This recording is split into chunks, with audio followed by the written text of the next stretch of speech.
En Radio Portales de Valparaíso presentamos Revelando.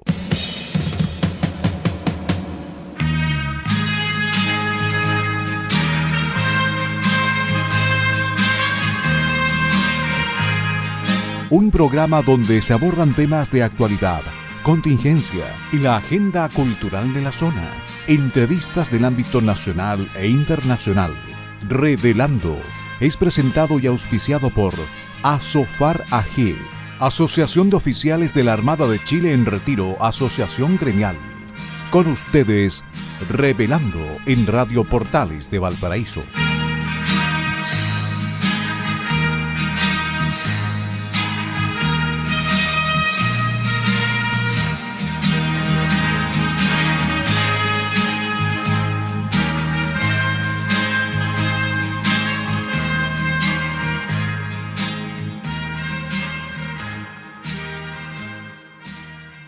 Muy buenas tardes, queridos amigos y auditores de Radio Portales de Valparaíso, la primera de Chile y puerto de fondeo de nuestro espacio radial. Hoy, viernes 23 de mayo de 2025, estamos dando inicio a un nuevo programa de Revelando que los acompaña de lunes a viernes de 6 a 7 de la tarde. Y hoy, como todos los viernes, junto a ustedes, Francisco Muñoz Pinto y Mario Mateluna Morales, conductores de Revelando del día viernes. Agradecemos a Radio Portales de Valparaíso que nos abre sus señales en el dial de FM 89.5 AM 840 y también a través de su señal online en la página web www.portalesfm.cl. Por supuesto, agradecemos a nuestro auspiciador, a quien hace posible que Revelando esté en el aire todos los días junto a ustedes. Nos referimos a la Asociación Gremial de Oficiales de la Armada en Retiro, ASOFAR. Gracias nuevamente a Radio Portales de Valparaíso y un especial agradecimiento a Asofar. También, y como lo hacemos al iniciar cada uno de nuestros programas, saludamos a nuestro gran amigo y colaborador Enzo Alvarado, quien permite que este programa llegue hasta los estudios de Radio Portales de Valparaíso. Nuestro agradecimiento y saludo cariñoso a Enzo. Y por supuesto, saludamos y agradecemos también a nuestros amigos radiocontroladores de Radio Portales de Valparaíso que colocan finalmente este programa en el aire. Nos referimos a don Luis Salinas y a don Gerardo Terán. Francisco Muñoz Pinto, ¿cómo está usted en este frío día viernes del 23 de mayo? Muy buenas tardes, Mario. ¿Cómo estás? Enzo, buenas tardes a los auditores Radio Portales. Muchas gracias por permitirnos estar aquí en el aire.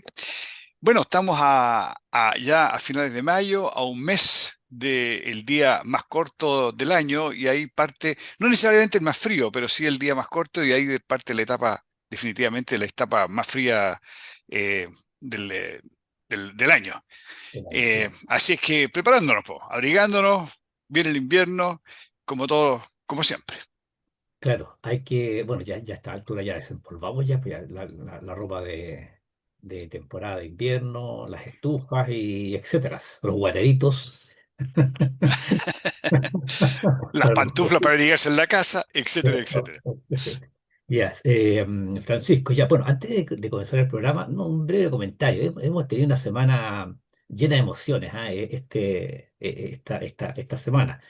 Digamos, esta semana radial, digamos, desde el sábado pasado, desde el viernes pasado a este viernes, digamos, la ceremonia en la cual el personal en retiro de las Fuerzas Armadas y Carabineros rendimos honores a los héroes de Iquique el domingo pasado, el 18 de mayo, ahí en la Plaza Sotomayor. El 21 de mayo, la ceremonia oficial, ¿no es cierto?, de conmemoración de las glorias navales. Y en lo personal, el día de ayer también estuve en Punta Peuco. Ahí nuestros camaradas ex servidores de la Armada organizaron una ceremonia en conmemoración de las glorias navales del 21 de mayo, una muy emocionante ceremonia en la cual participé ayer ahí en Punta Peuco. Bueno, y eso pues, y eso. Así es que ha sido una semana bien especial. Ya, vamos entonces con las efemérides nacionales y navales de la presente semana. Vamos. 19 de mayo de 1820. Se crea el Ejército Libertador del Perú.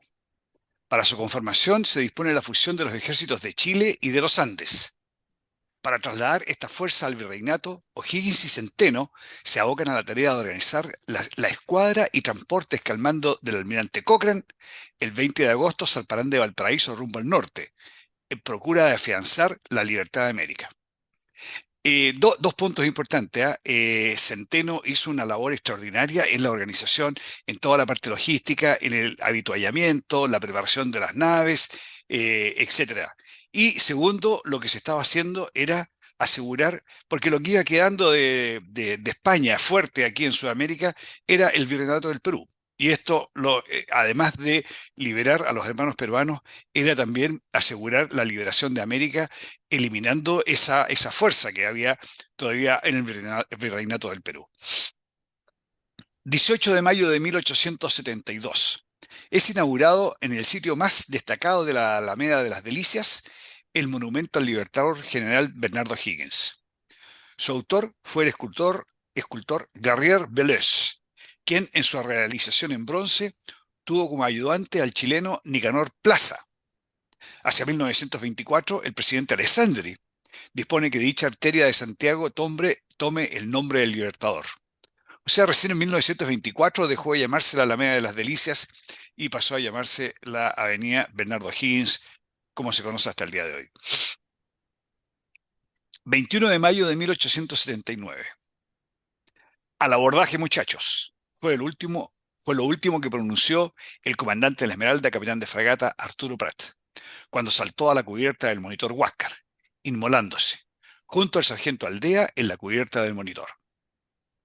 Ese día se vivió una de las epopeyas más gloriosas de las páginas de la historia chilena, con la inmolación de Prat y su dotación en el combate naval de Iquique. Mientras tanto, la Covadonga con Condel y su dotación obtuvieron en el combate naval de Punta Gruesa una trascendental victoria al conseguir la destrucción de la Independencia, disminuyendo notablemente el poder naval peruano. Los dos buques importantes que tenía Perú eran el Huáscar y la Independencia. Y en el combate naval de Punta Gruesa perdieron esa valiosa nave de la Independencia. 17 de mayo de 1881. El almirante Patricio Lynch es designado general en jefe del Ejército de Ocupación del Perú, desempeñándose como jefe político y militar hasta el 20 de octubre del año 1883, cuando se firmó el Tratado de Ancón. Durante su periodo de gobierno, Lynch enfrentó la resistencia armada peruana, durante la que se llamó la Campaña de la Sierra, los batallones olvidados.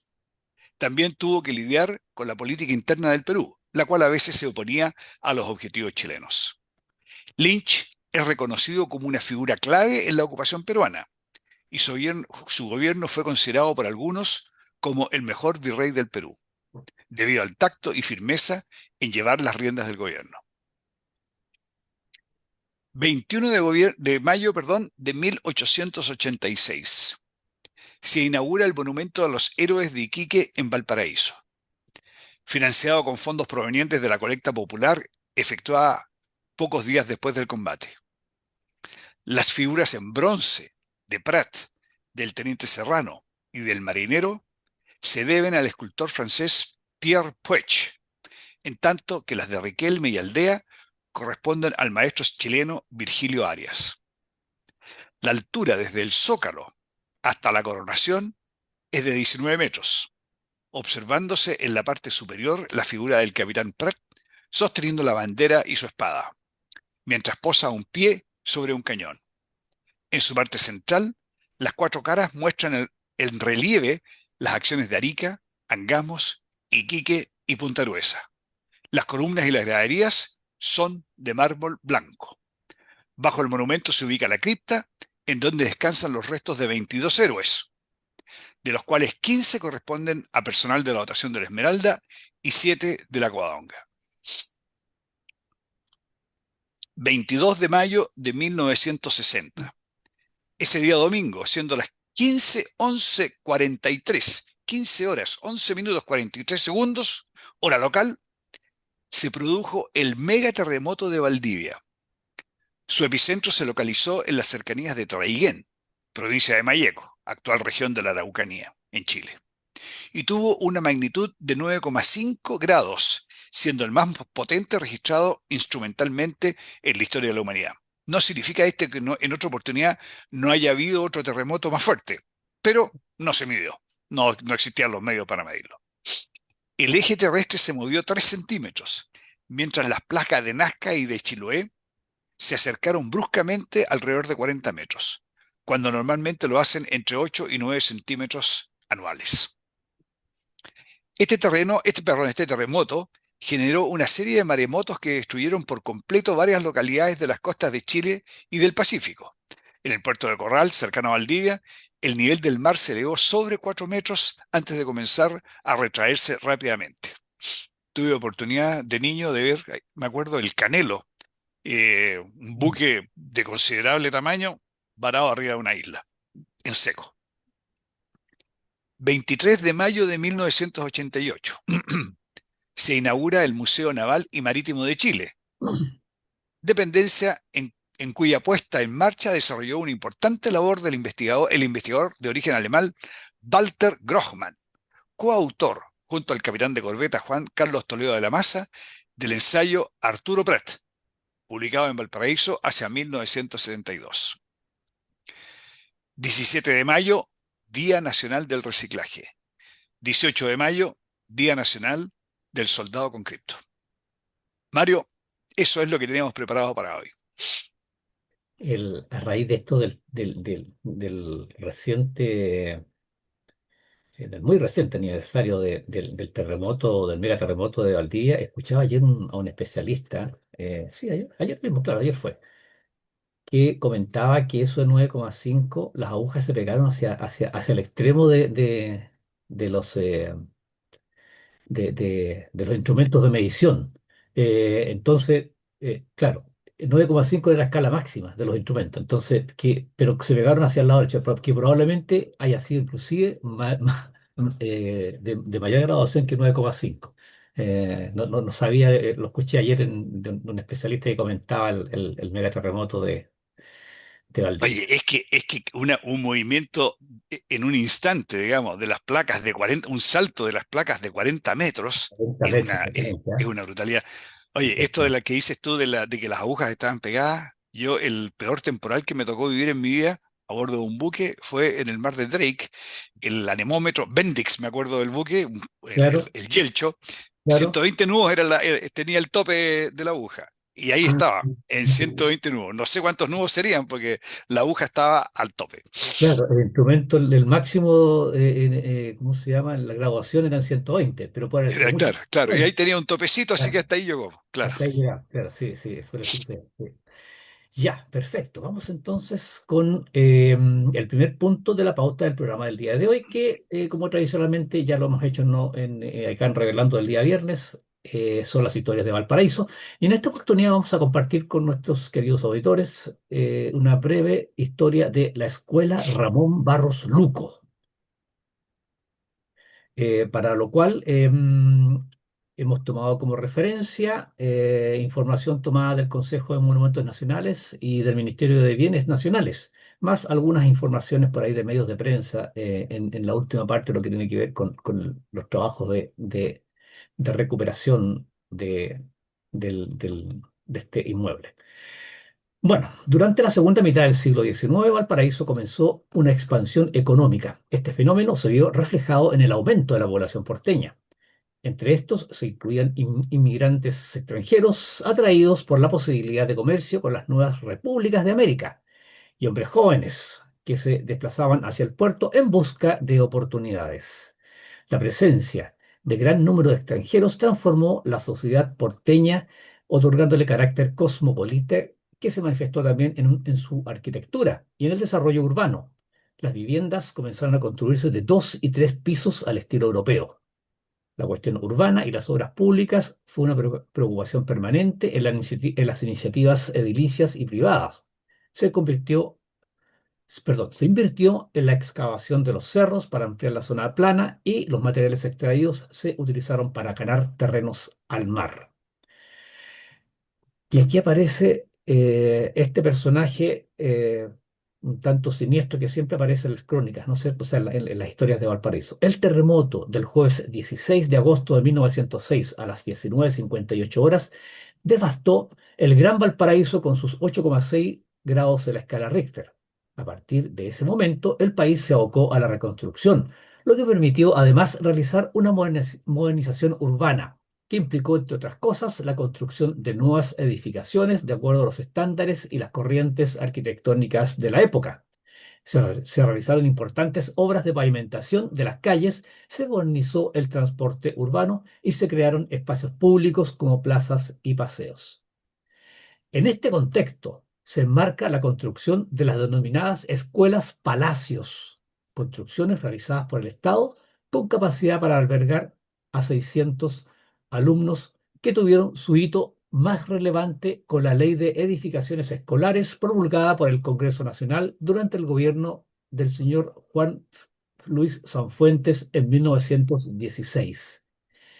¿Qué eran estas escuelas palacios? Eran instituciones con un carácter monumental para que los niños que estudiaran en sus aulas sintieran la grandeza del Estado y al mismo tiempo fueran parte de un proceso de integración y homogenización, con edificaciones no solo con buenos pisos, imponentes escaleras, con altas columnas, con esculturas, sino también con baños donde los niños tuvieran una arquitectura que los hiciese sentir bien y encontraran allí aquello que no tenían en su casa, al menos mientras asistían a las clases. Eso era este concepto de los palacios escolares.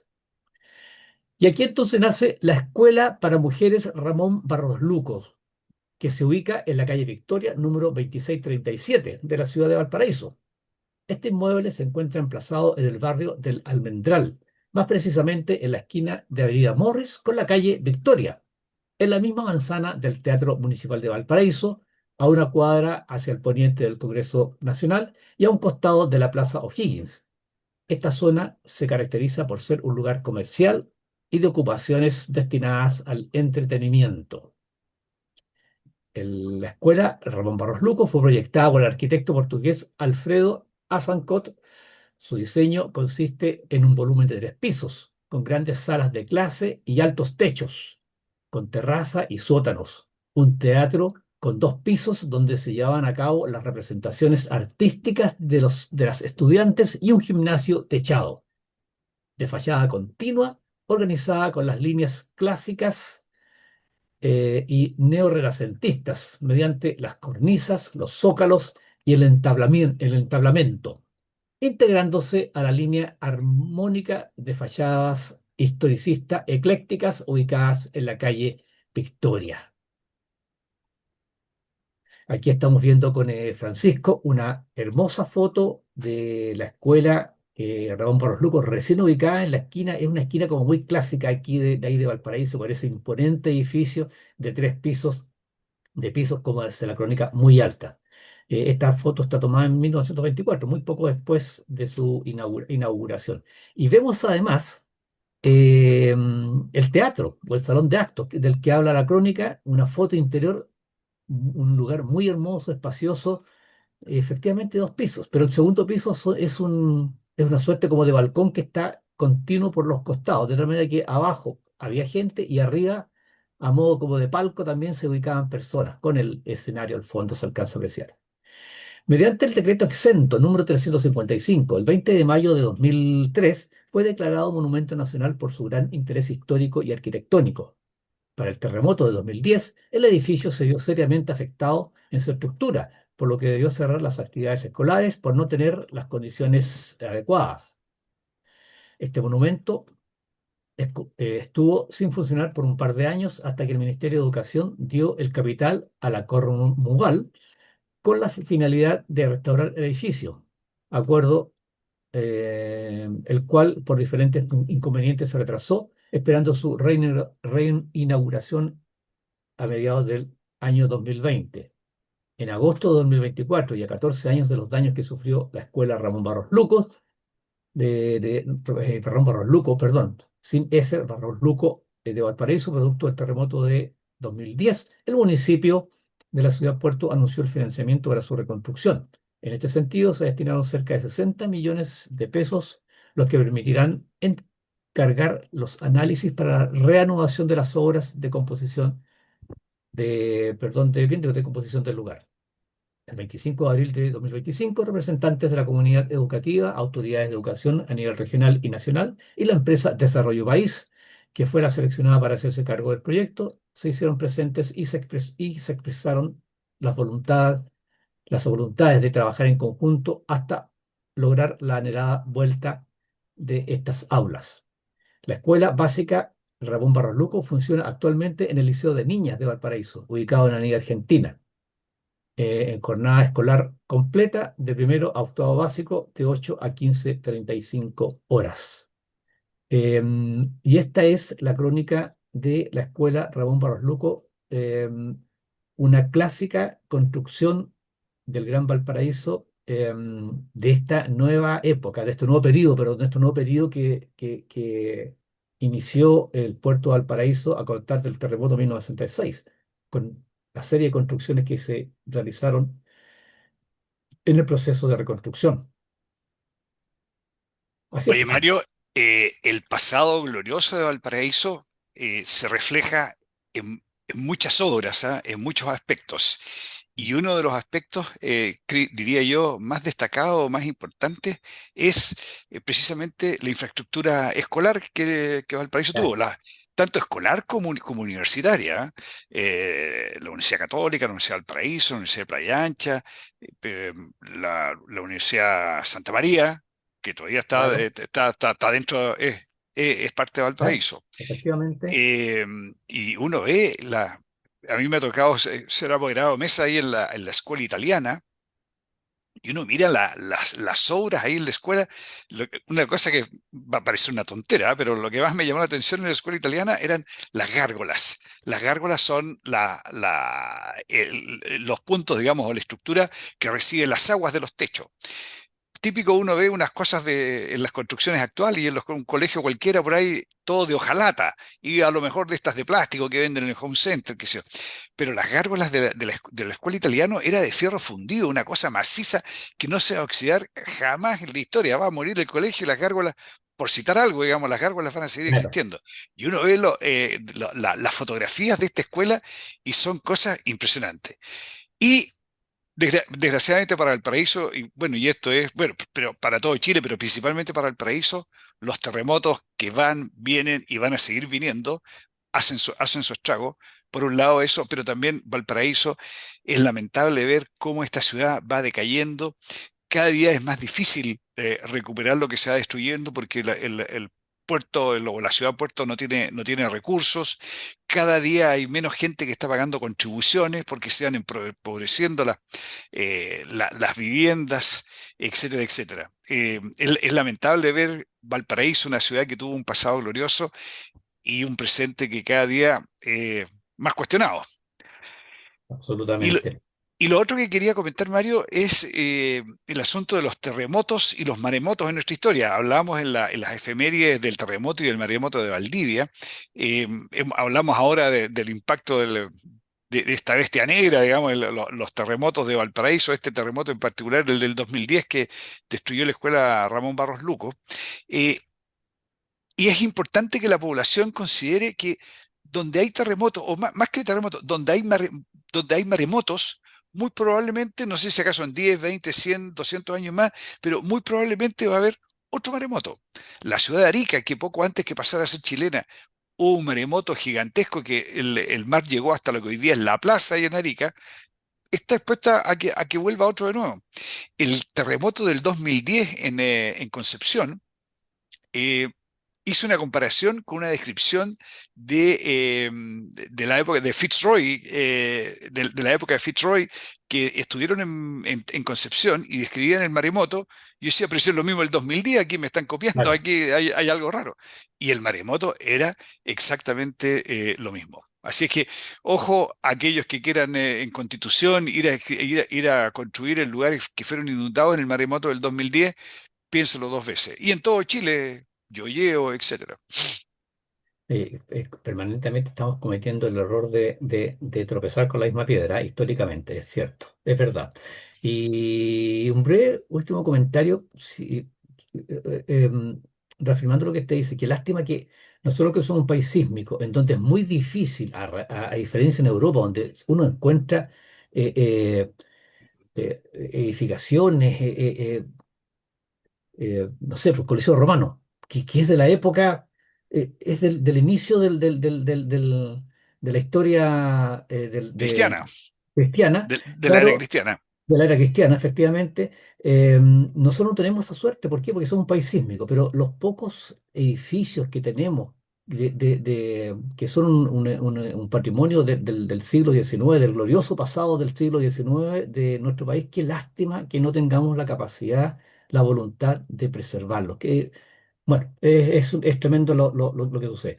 Ya, Francisco, vamos entonces a la pausa musical y estamos de regreso enseguida en el segundo bloque de nuestro programa Revelando. Nos vemos en un momento, señores auditores. Muy bien, queridos amigos, estamos de regreso para iniciar el segundo bloque de su programa Revelando.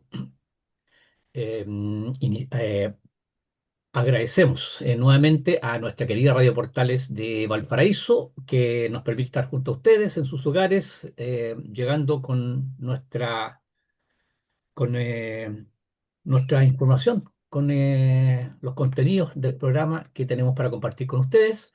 Y, por supuesto, agradecemos también a la Asociación Gremial de Oficiales de la Armada en Retiro, ASOFAR, auspiciador de Revelando.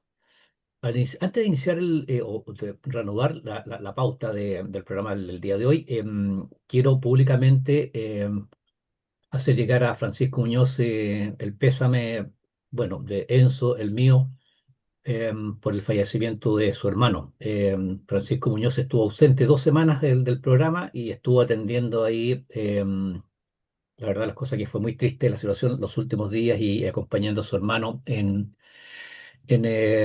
sus últimos momentos. Así es que Francisco Muñoz, un abrazo grande y nuestro sentido pésame por el fallecimiento de su hermano. ¿M?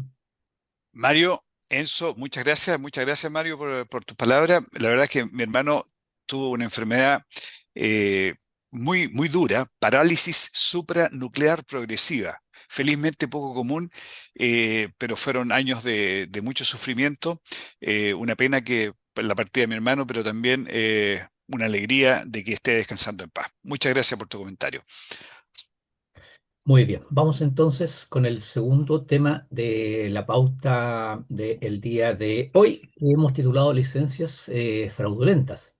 A ver, aquí vamos a hacer un repaso bastante rápido de la información que ya nuestros auditores han escuchado durante la semana, ya que esto se destapó ahora a comienzo de semana. Este cruce de información que realizó la Contraloría General de la República con la Policía de Investigaciones, y donde eh, se detectó a un total de 25.078 funcionarios públicos que, estando con licencia médica, viajaron fuera del país. O sea, aquí no se trata perdón, aquí no estamos hablando de el total de empleados públicos con licencia médica que no han hecho el reposo como corresponde. Por favor, solamente los que salieron del país. Por favor, eso quede muy claro. 25.078 funcionarios.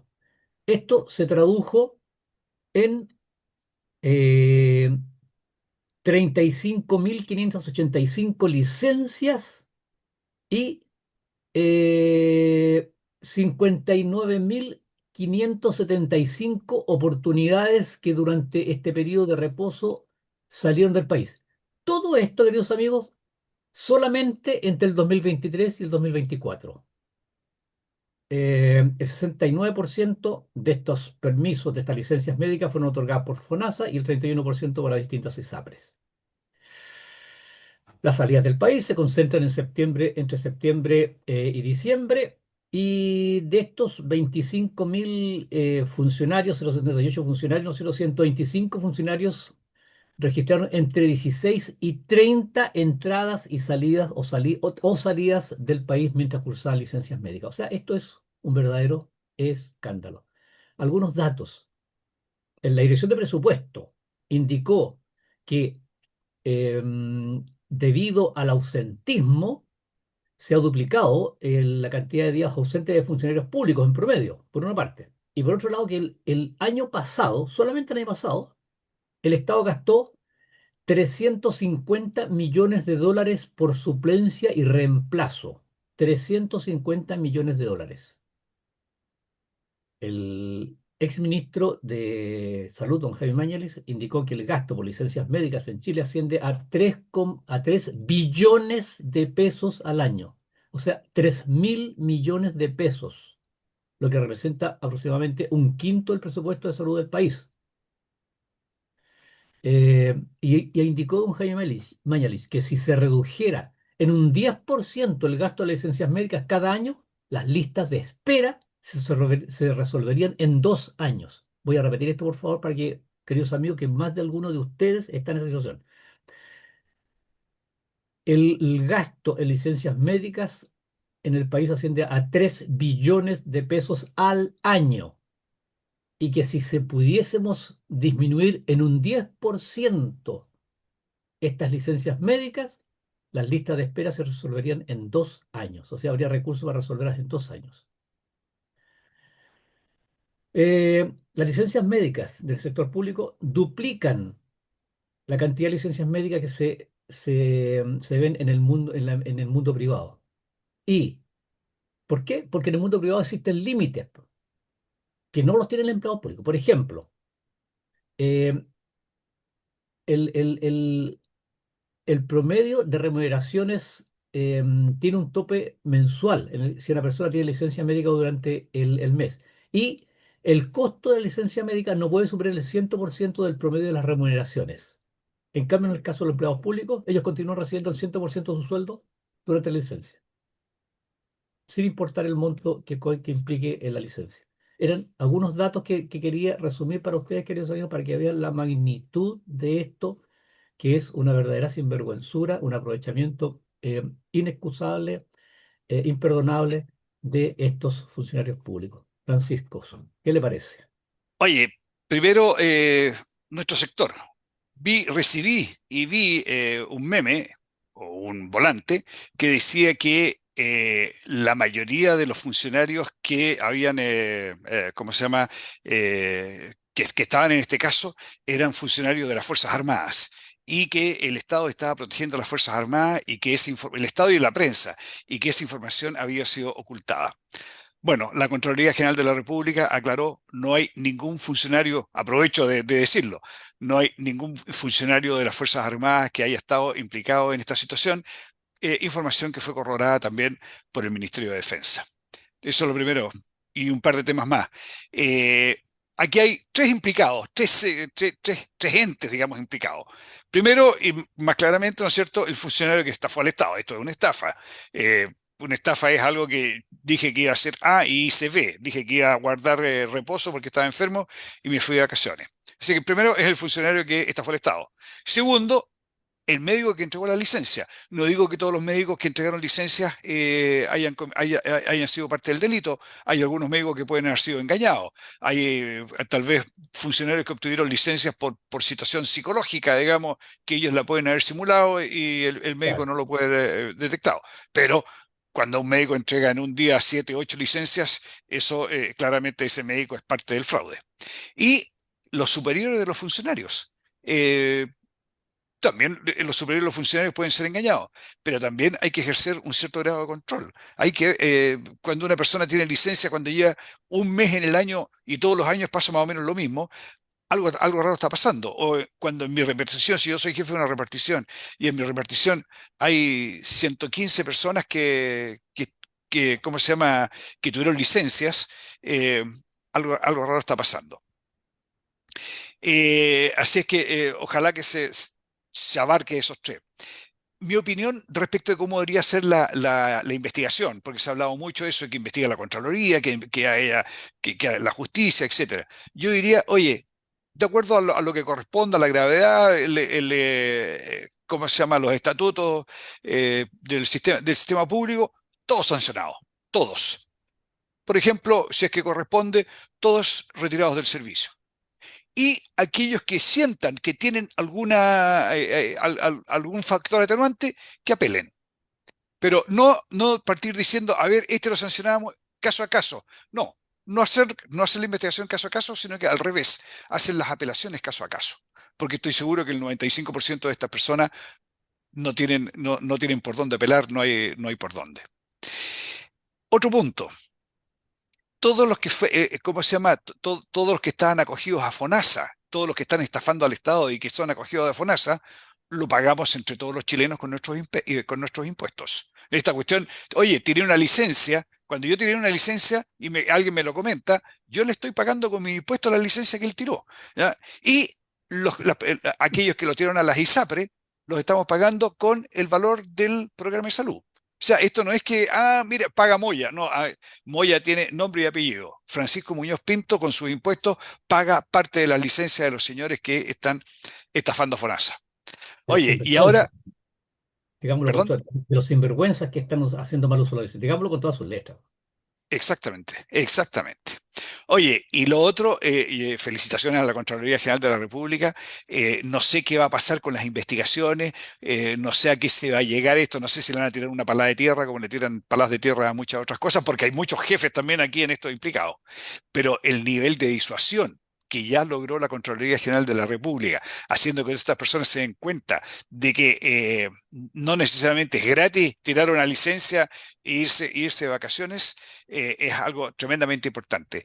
Y lo último respecto a la Contraloría General de la República. El principal problema que tiene la Contraloría para hacer este tipo de investigaciones, ¿cómo se llama? Big Data la llaman los informáticos, es la resistencia de los organismos públicos para entregar la información que requiere la Contraloría para hacer estos cruces de información.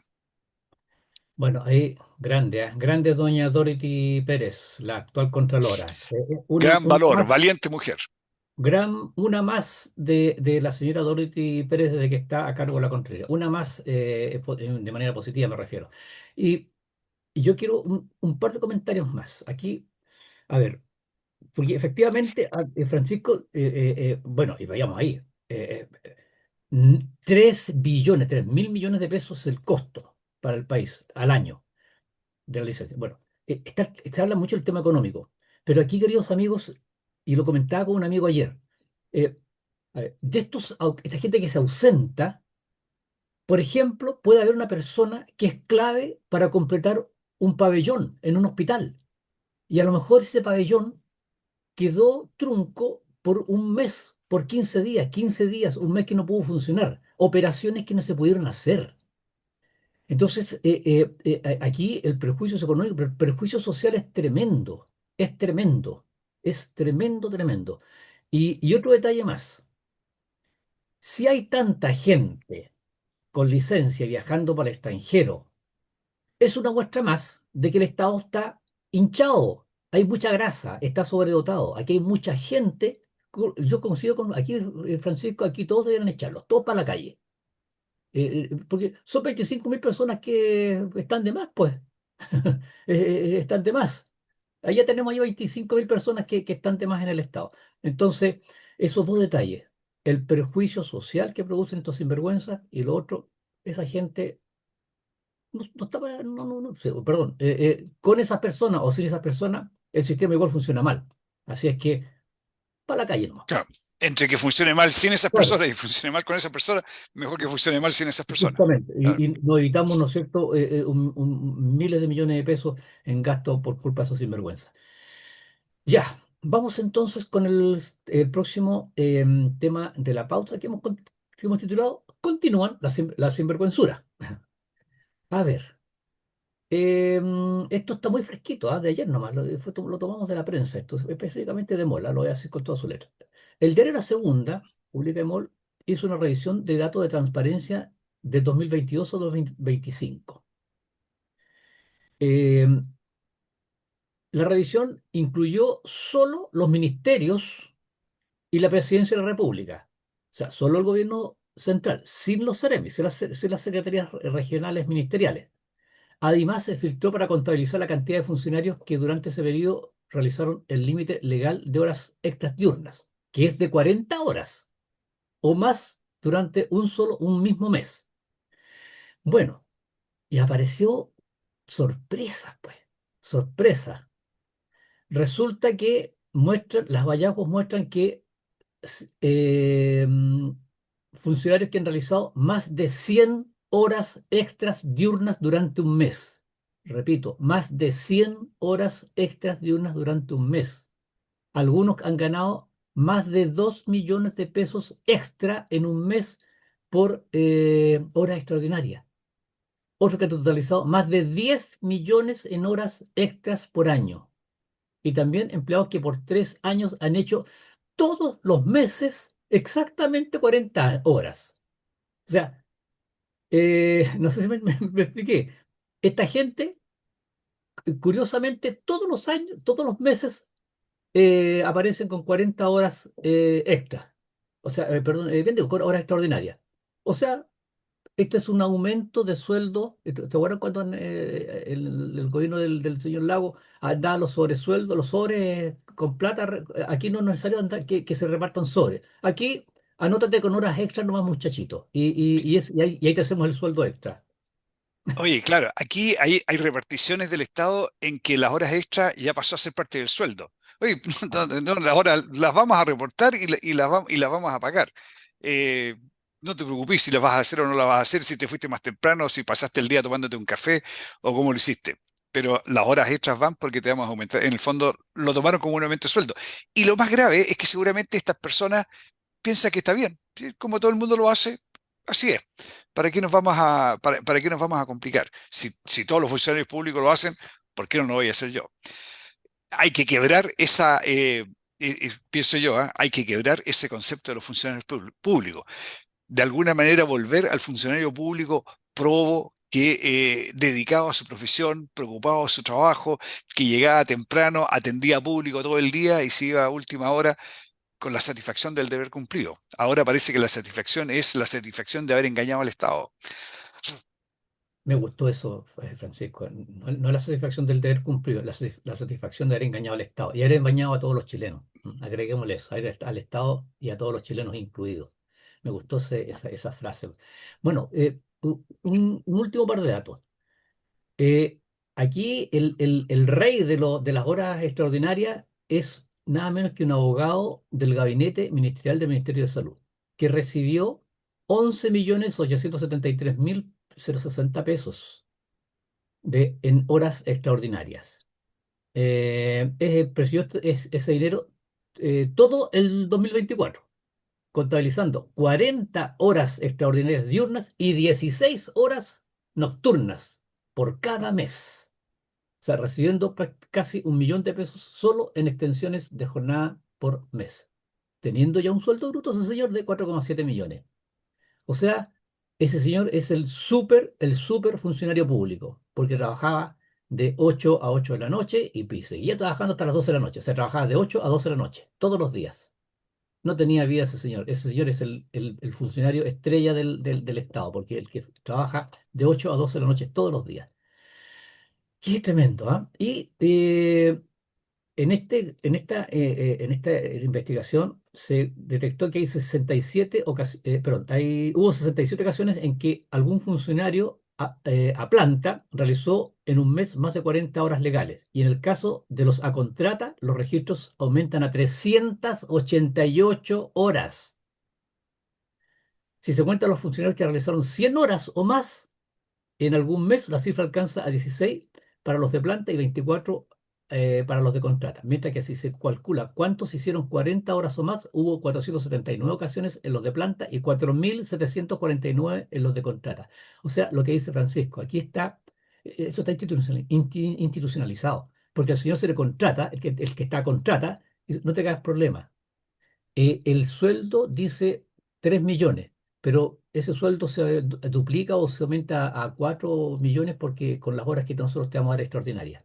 Ese es el concepto, es lo que dijo Francisco. O sea, esto se hizo parte del Es contrato. parte, no, oye, es parte de mis derechos ya. Yo Claro. tengo derecho independiente de lo que diga el estatuto, que sea, viene de la época también en que se decía los funcionarios públicos son mal pagados comparado con los funcionarios privados. Y resulta que ahora los funcionarios públicos son mejor pagados y además engañan al Estado.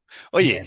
y aquí Mario, en estos números y en estos, ¿cómo se llama? En este estudio, no está incluida una parte tremendamente importante de nuestros de nuestros funcionarios públicos, que es donde yo creo que hay más de todo esto, que son los empleados municipales. Ah, Eh, claro, la Municipalidad de Viña del Mar claro, la Municipalidad de Viña del Mar era tremendamente criticada porque pagaba efectivamente extraordinarios, mucho. Alguna vez, conversando con con algún digamos, alguien de alto nivel de la municipalidad, decía que era cierto, pero el problema que tenían era con los sindicatos municipales. Los sindicatos municipales habían logrado a ciertos acuerdos que les beneficiaban y se les ponían relojes para controlar ingreso y egreso, los rompían, los destruían, no había forma de controlarlos, había que creerles nomás lo que ellos reportaban como horas extraordinarias. Eso por mi parte, Mario, de esto. claro. No, no, aquí estamos hablando solamente de los ministerios y la presidencia de la República, el gobierno central solamente. Así que lo último, a mí no me den, pónganme donde haya.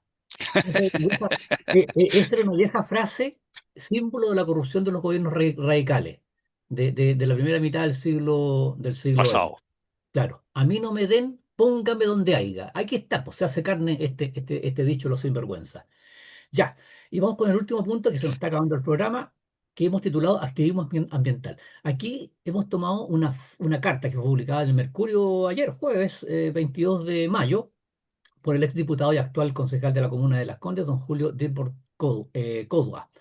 Y esto es en respuesta a una carta de organismos ambientalistas como Greenpeace, ONG FIMA o la ONG Ecosistema y otros que se publicó el 21 de mayo. Y esto porque el 16 de mayo el Mercurio tiró una columna editorial en donde, o sea, publicó una columna editorial donde criticaba a todos estos organismos que funcionan dentro de la evaluación ambiental por la cantidad de trabas que ponían a los proyectos. Entonces, el 21 aparecieron una larga lista de organizaciones y ONG retrucando, digamos, esa columna, y aquí responde el señor Julio Dime. Y voy a leer porque la carta es cortita. Dice, en carta de ayer, los directivos de las principales entidades del activismo ambiental del país sostienen que, a su juicio, ellos cumplirían un rol para la profundización de la democracia, la defensa del interés público, del medio ambiente y de los derechos humanos.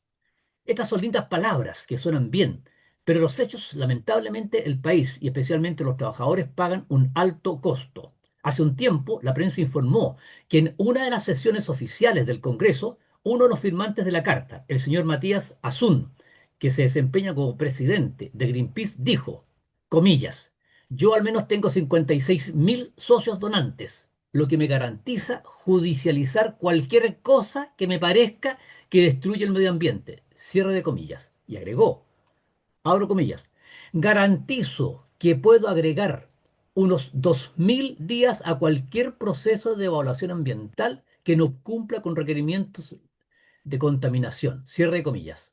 A confesión de partes, continúa la carta, relevo de pruebas.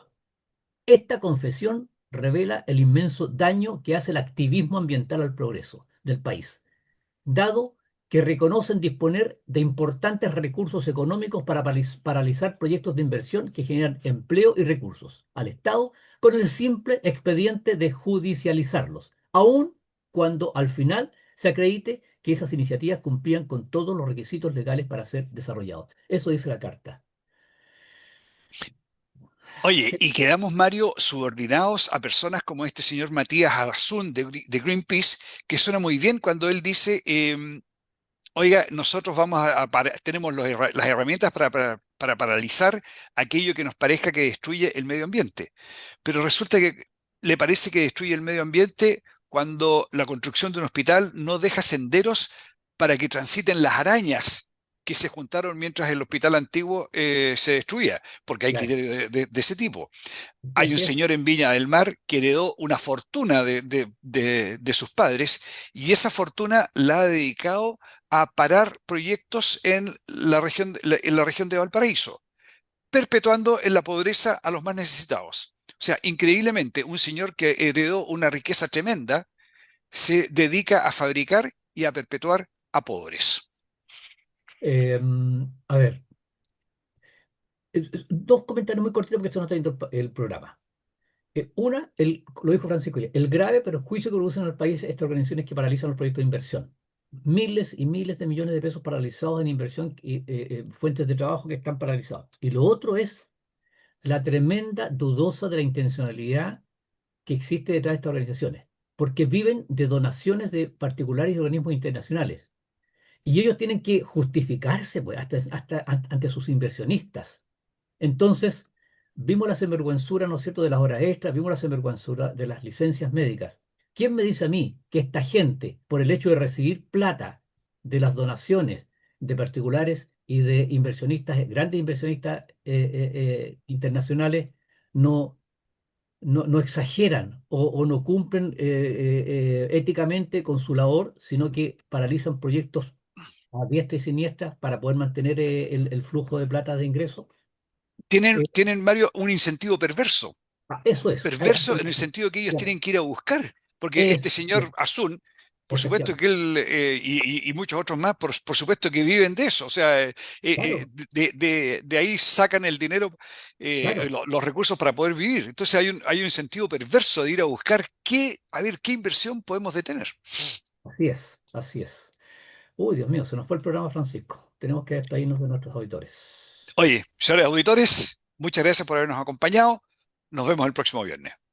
Queridos amigos, como siempre les decimos al finalizar el programa, les agradecemos de corazón su sintonía, les deseamos que tengan un muy buen fin de semana y nos encontramos el próximo viernes, si Dios quiere. Continúen en la sintonía de Radio Portales de Valparaíso y que tengan una muy buena tarde-noche. En Radio Portales de Valparaíso hemos presentado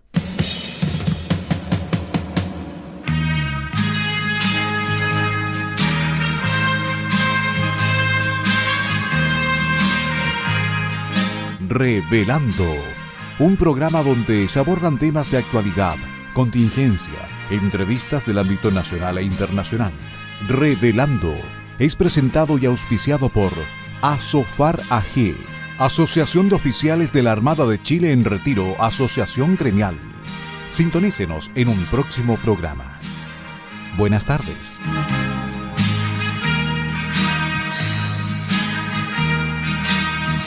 Las opiniones vertidas en este programa son de exclusiva responsabilidad de quienes las emiten y no representan necesariamente el pensamiento de Radio Portales de Valparaíso.